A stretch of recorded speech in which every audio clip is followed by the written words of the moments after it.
Olá! Que maravilha! Nós já estamos no 8º dia do nosso desafio e é muito bom poder desfrutar da sua companhia nessa jornada que com certeza vai edificar a minha vida e vai edificar a sua vida também. E eu espero estar cumprindo meu objetivo, abençoando você. E se você está sendo abençoado, você já sabe, deixe seu like nesse vídeo, compartilhe esse vídeo nas suas redes sociais para abençoar outras pessoas, inscreva-se no canal clicando no sininho e ativando todas as notificações e deixe o seu comentário. Eu quero receber o seu feedback e saber o que você está achando dos vídeos, o que você está achando do desafio e principalmente o que você achou do desafio de hoje. Você já viu a capa do livro do Desafio do Namoro com Propósito? Ainda não viu?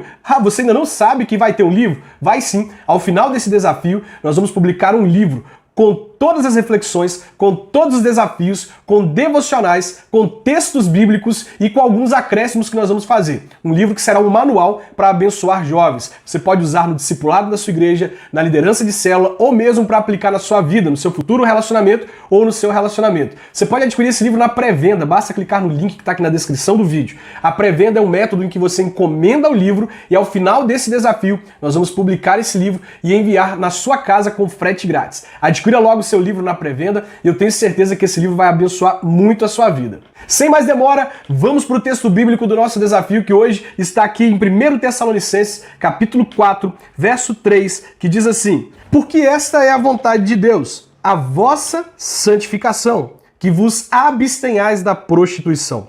Que cada um de vocês saiba possuir o seu próprio vaso em santificação e honra, não na paixão da concupiscência como os gentios que não conhecem a Deus. Ninguém oprima ou engane a seu irmão em negócio algum, porque o Senhor é vingador de todas essas coisas, como também antes já avisei vocês e testifiquei, porque não fomos chamados para a imundícia, mas para a santificação.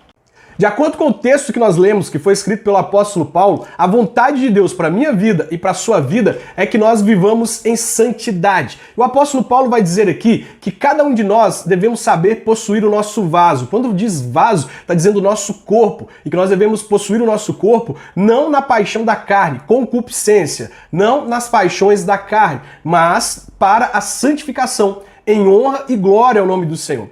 Nesse sentido, o apóstolo Paulo está dizendo que nós devemos usar o nosso corpo e devemos usar tudo o que nós temos, inclusive os nossos relacionamentos, para a glória de Deus. É dever de um solteiro viver em santificação e é dever de um casal de namorados viver em santidade. E mais importante, é dever do rapaz ajudar a moça a se santificar e é dever da moça ajudar o rapaz a se santificar. O namoro de vocês não pode ser um instrumento para o pecado, mas vocês precisam ser um instrumento de Deus na vida um do outro para ajudá-lo a se fortalecer, a resistir o pecado e a se santificar. Assim, o nosso desafio de hoje é sobre a importância da santificação na vida do solteiro e na vida de um casal de namorados. O que é viver em santidade? Bom, viver em santidade é viver de uma forma separada, consagrada a Deus. No Antigo Testamento, uma pessoa que era separada para Deus era considerado santa. Um sacerdote era separado para viver exclusivamente para Deus. Haviam também objetos que eram separados para serem de uso exclusivo no culto a Deus. Portanto, tudo aquilo que é separado para Deus, toda pessoa que se separa para Deus, que decide viver para a glória de Deus, pode ser considerada uma pessoa que vive em santidade. Mas você pode perguntar aí, poxa, Júnior, mas viver em santidade quer dizer que eu não vou pecar nunca? Não é isso. Viver em santidade quer dizer que até em algum momento você pode pecar porque nós somos pecadores. Mas uma pessoa que vive em santidade é alguém que oferece resistência aos pecados. Alguém que foge quando tem que fugir do pecado ou alguém que luta quando tem que lutar contra o pecado. Mas é alguém que não permite que o pecado a domine. É alguém que resiste o pecado.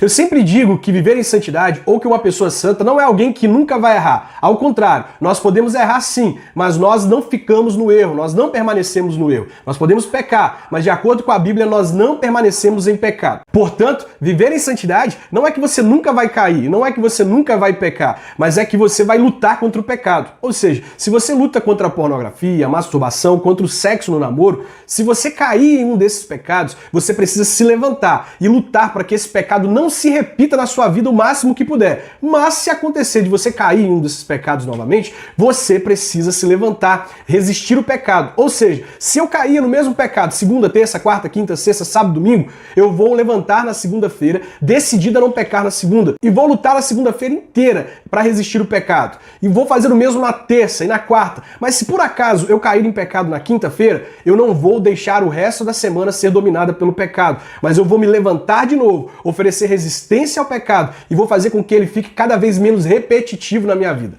Este é o estilo de vida de alguém santo. É alguém que até peca, mas é alguém que se levanta após o pecado, que resiste o pecado e que faz o pecado se tornar cada vez menos repetitivo na vida dele, até que ele receba força do Espírito Santo para vencer os pecados que o tentam, que o fazem cair. Agora, falando sobre o namoro santo, o que é o namoro santo? Bom, o namoro santo é aquele que tem práticas espirituais. É impossível ter um namoro santo sem práticas espirituais. A santidade no namoro não tem nem muito a ver com a ausência do pecado, mas tem mais a ver com a presença de práticas espirituais. Até porque, se nós temos práticas espirituais no namoro, o pecado estará mais longe do nosso namoro. É verdade. Quanto mais a Bíblia fizer parte do seu namoro, menos vocês vão pecar. Quanto mais a oração fizer parte do seu namoro, menos vocês vão pecar. Quanto mais o jejum fizer parte do seu namoro, menos vocês vão pecar. A mesma coisa na vida de um solteiro. Quanto mais a Bíblia, a oração e o jejum fizer parte da sua vida, menos preso ao pecado você vai estar. O namoro santo também é aquele em que o casal luta, ou foge, ou resiste o pecado quando precisa ser resistido, mas que não se entrega ao pecado, que não estimula o outro a pecar, mas que ajuda o outro a se aproximar de Deus e a permanecer em santidade o máximo possível. E o contrário, o que é um namoro impuro? O namoro impuro é aquele namoro onde o casal se toca indevidamente, é aquele namoro em que o casal excede nos beijos, nos abraços, no toque. O namoro impuro é aquele onde o casal de namorados está tendo relações sexuais antes de assumir o compromisso do casamento. Isso mesmo, o sexo é uma dádiva, uma bênção de Deus para ser praticado na vida de pessoas casadas. E quando um casal de namorados antecipa essa bênção para o namoro, eles estão numa prática de maldição, estão pecando contra Deus e vão atrair as consequências desse pecado. Porque a Bíblia diz que nós pecamos e os nossos pecados trazem a morte para nós. Portanto, é possível que a causa dos problemas, das brigas e das dificuldades do seu namoro sejam o pecado. Quando o pecado entra por uma porta no namoro, ele joga as bênçãos de Deus pela janela. É impossível você desfrutar de um namoro abençoado por Deus estando em pecado. Se você está vivendo uma situação assim, se o seu namoro está vivendo situações de pecado, abandone o pecado antes que o pecado produza morte no seu namoro, antes que o pecado destrua aquilo que vocês estão construindo, afaste vocês de Deus e mate vocês espiritualmente, porque o salário do pecado, já diz a Bíblia, é a morte. É a causa dos problemas, a causa da morte espiritual de muitas pessoas tem sido um namoro impuro. Não permita que isso aconteça com você. Santifique o seu namoro, custe o que custar, antes que você sofra as consequências de um namoro impuro e da impureza do namoro.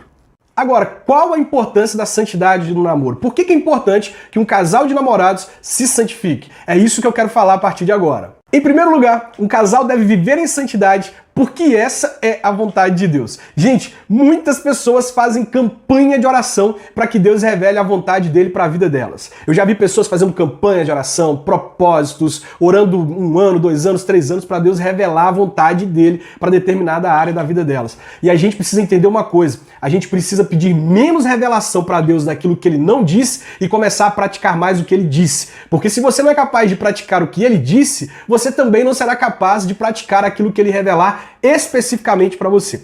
A Bíblia está dizendo, conforme o texto que nós lemos na abertura desse vídeo, que a vontade de Deus é a nossa santificação. Está explícito. Você não tem mais que ficar buscando outras direções de Deus para a sua vida se você não for capaz de colocar isso em prática.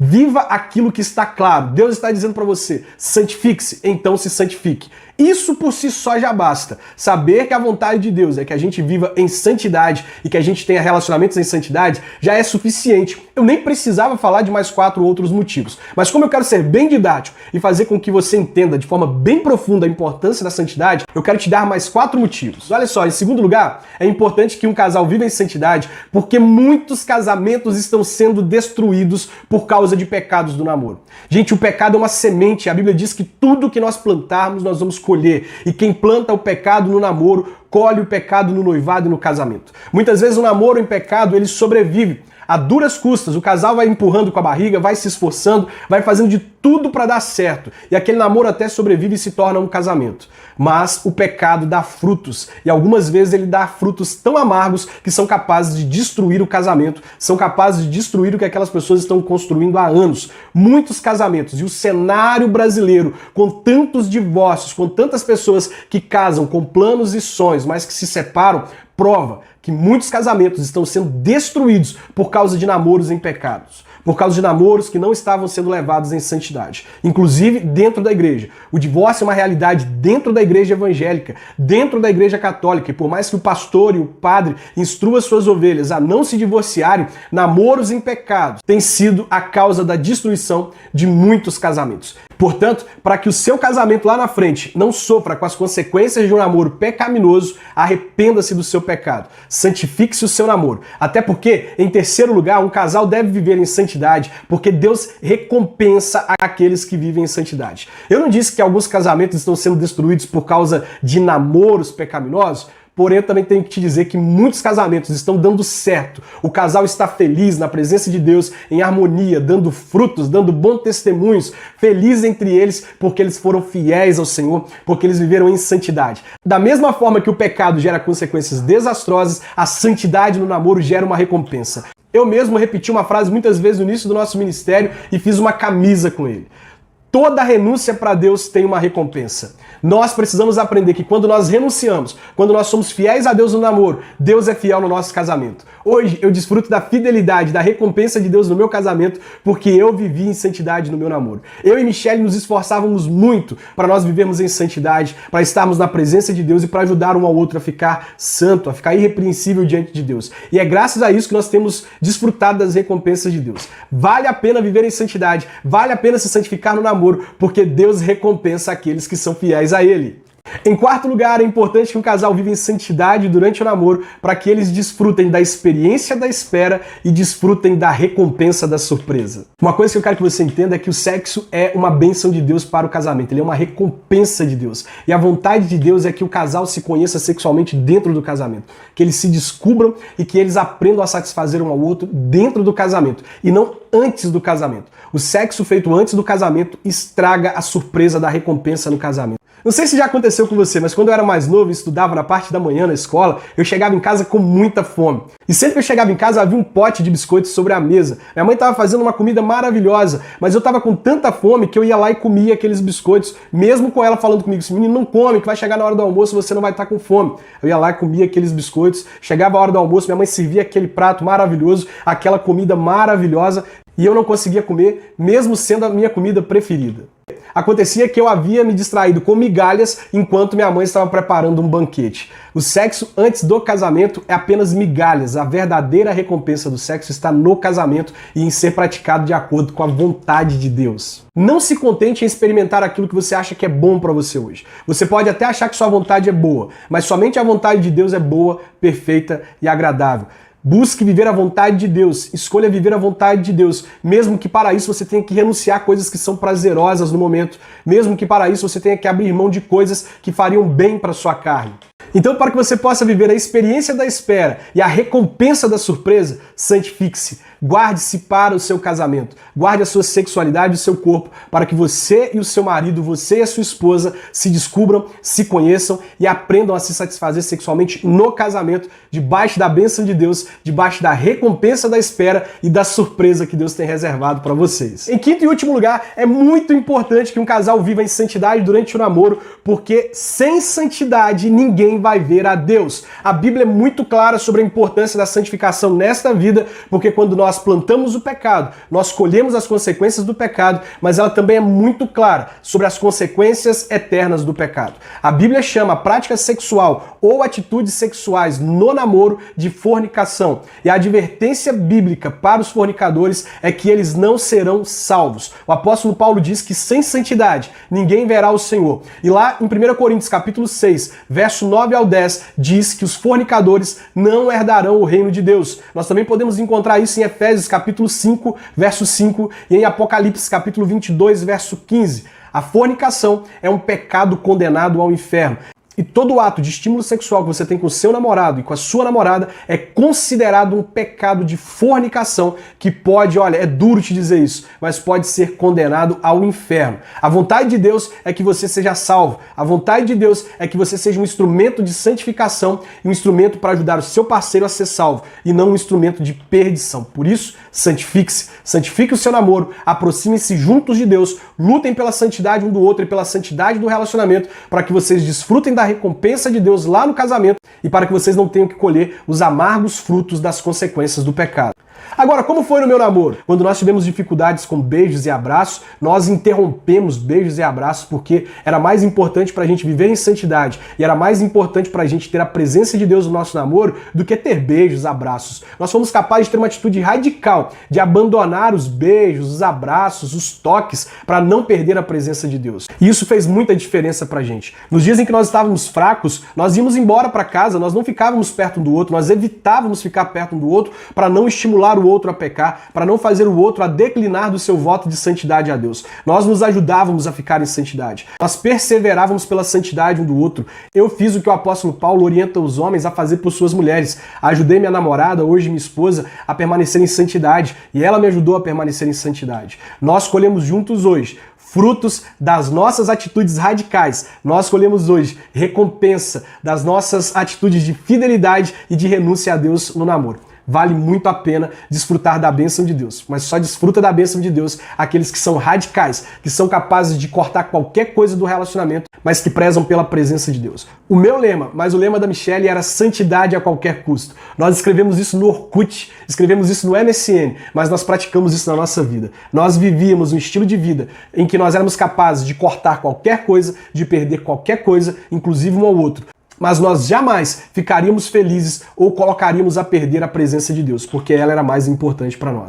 E aí, entendeu a importância da santidade no namoro? Eu espero que sim. Nós estamos chegando aqui ao final do nosso 8º dia de desafio. Espero que você esteja sendo abençoado. E olha, eu quero te incentivar. Compartilhe esse vídeo nas redes sociais, abençoe o máximo de pessoas que você puder, deixe seu comentário aqui em cima. E olha, vamos firmes, rumo ao 9º dia!